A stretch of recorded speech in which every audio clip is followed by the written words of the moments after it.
আসসালামু আলাইকুম, কেমন আছেন সবাই? আজকে নতুন একটি রান্না আপনাদের সাথে আমি শেয়ার করব। সেটা হচ্ছে শুটকি দিয়ে কাঁঠালের বিচি, বাঁশপাতা চাপা শুটকি দিয়ে আমি কাঁঠালের বিচি ভর্তা করব কীভাবে তেলের মধ্যে, সেটা আজ আপনাদের সাথে শেয়ার করব। এই যে দেখুন, আমি কাঁঠালের বিচিগুলো কুচি করে সিদ্ধ করে নিয়েছি একটু লবণ দিয়ে। এখন আমি মূল রান্নায় কীভাবে যাব, খুব সহজে এটা করা যায়, তাই আপনাদের সাথে শেয়ার করব, পাশেই থাকুন। এই যে দেখুন, এখানে আমি কড়াইটা ভালো মতো গরম করে নিয়ে তেলটাও খুব ভালো মতো গরম করে নিয়েছি। তেলটা একটু ভালো মতো গরম হলে রান্নাটাও ভালো হবে। যা বলতেছিলাম, এখানে আমি আগে পেঁয়াজ দিয়ে দিব। আর কাঁঠালের বিচি শুটকি দিয়ে করতে গেলে যেহেতু তেলের উপরে করতে হয়, সেজন্য তেলের পরিমাণটা একটু বেশি লাগে, যার জন্য আমি তেলটা একটু বেশি করে দিলাম। এই যে দেখুন, এখন আমি গরম তেলে পেঁয়াজ কুচি দিয়ে দিলাম।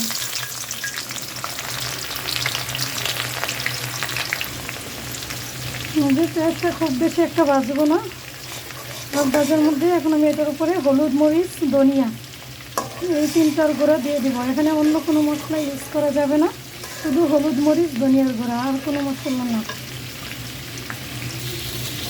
দেখুন, আমি হলুদ, মরিচ, ধনিয়ার মধ্যে এই যে ধুয়ে বাঁশপাতা চাপা শুটকিগুলো দিয়ে দিলাম। ভালো মতো নেড়ে একটু শুটকিগুলো নরম হয়ে আসলে তখন আমি লবণ দিয়ে সিদ্ধ করে রাখা কাঁঠালের বিচিগুলো দিয়ে দিব। এটা একটু ভাজা হোক।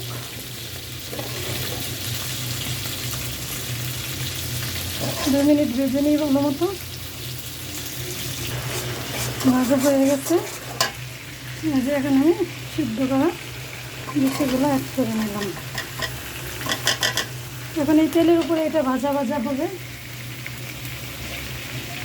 অল্প একটু সামান্য 1 কাপ পরিমাণ ঝোল দিয়ে দিব।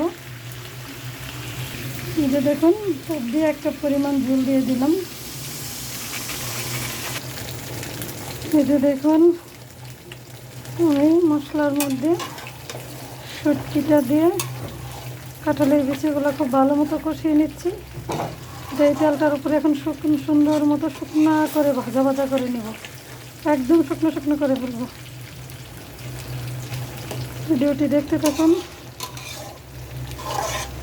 যদি সত্যি কারো কাছে ভালো লাগে, একটু হলেও ভালো লেগে থাকে, তাহলে অবশ্যই কমেন্ট করে জানাবেন কার কাছে কেমন লাগলো।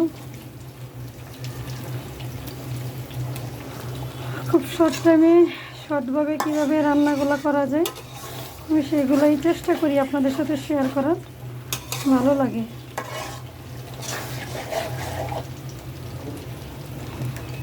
আমার রেসিপিগুলো যার কাছে ভালো লাগবে, একবার হলে একটু ট্রাই করে দেখবেন।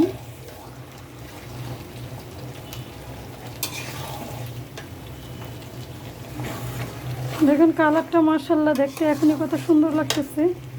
ক্যামেরায় কীরকম আসতেছে আমি জানি না, কিন্তু বাস্তবে একদম সত্যি কথা, মাশাআল্লাহ খুবই সুন্দর একটি কালার আসছে। ক্যামেরায় কালার অনেক সময় লাইট ডিপ হয়, সত্যি পুরোপুরি বোঝা যায় না। তো এই রেসিপিটি একবার বাসায় করে ট্রাই করে দেখেন, রুচিটাও চেঞ্জ হবে, সবার ভালো লাগবে, আশা করি ভালো লাগবে ইনশাআল্লাহ।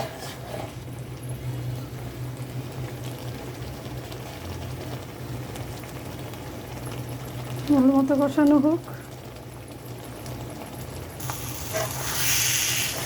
এই যে দেখুন, আমার কিন্তু রান্না শেষ হয়ে গেছে। এই যে আপনাদের সাথে দেখাচ্ছি ফাইনাল লুকটা কীরকম হলো। একদম কিন্তু ঝোলটা শুকিয়ে গেছে, দেখুন আর কিন্তু কোনো ঝোল নেই, একদম শুকনো শুকনো করে ফেলছি। কতটা আঠালো হয়েছে দেখুন একবার, মাশাআল্লাহ টেস্টও ভালো হয়েছে।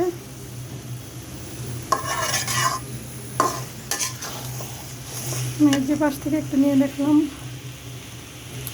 মাশাআল্লাহ খুব ভালো টেস্ট হয়েছে। এই যে আমার শেষ আজকের রান্না। এই ছিল ভিডিওটি। কার কাছে কীরকম লাগলো অবশ্যই জানাবেন। আজকের এই পর্যন্তই, এটাই ফাইনাল লুক। ভালো থাকবেন সবাই। পরের ভিডিও নিয়ে আবারও চলে আসবো আপনাদের সাথে শেয়ার করতে। আসসালামু আলাইকুম।